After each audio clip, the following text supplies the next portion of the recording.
c'est pas facile.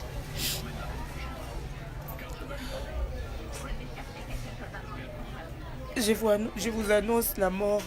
Eshiko Pouloulou, on est éprouvé. Ton père d'un déonel sur Eshiko Pouloulou.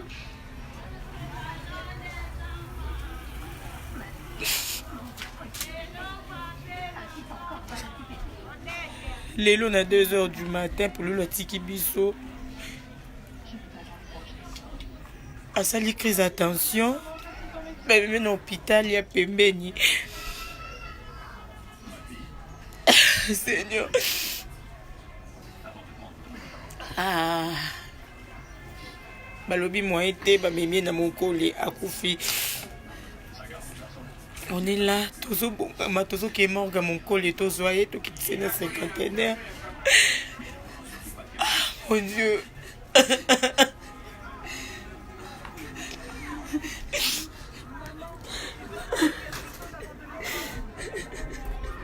C'est mon collé.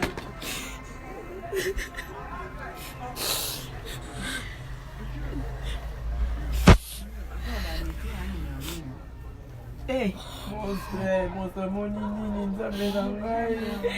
Ah, Nzambe. Ah, Nzambe.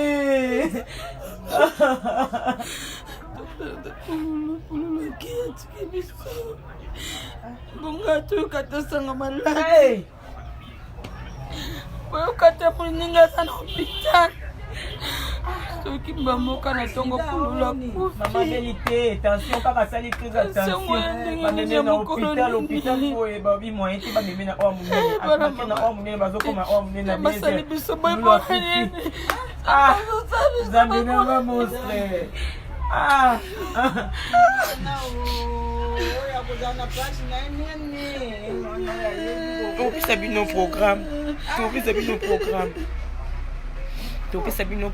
C'était juste pour vous annoncer. Merci beaucoup, merci. C'était juste pour vous annoncer la mort de notre frère. Nous allons soutenir mes manabiso. C'est beau, yoka qui attaque, yoka qui attaque Pouloulou à Koufi. Oyo, Bazana.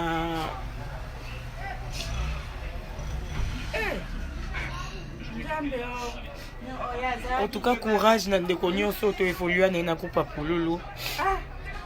Je vois Blondine Mafuta, je vois Faché Kalombo, c'était vraiment un président. Je vois Papa Océan. Évoluer Nabino. En tout cas, oui. C'est esa rumeur pour le Koufi, esa BST pour le Koufi. Donc, toujours qui est 51 ans, tu as tenu bino courant, tu as repéré bino programme. Pour le monde a ni to éviter Nzambe ka mutaebi.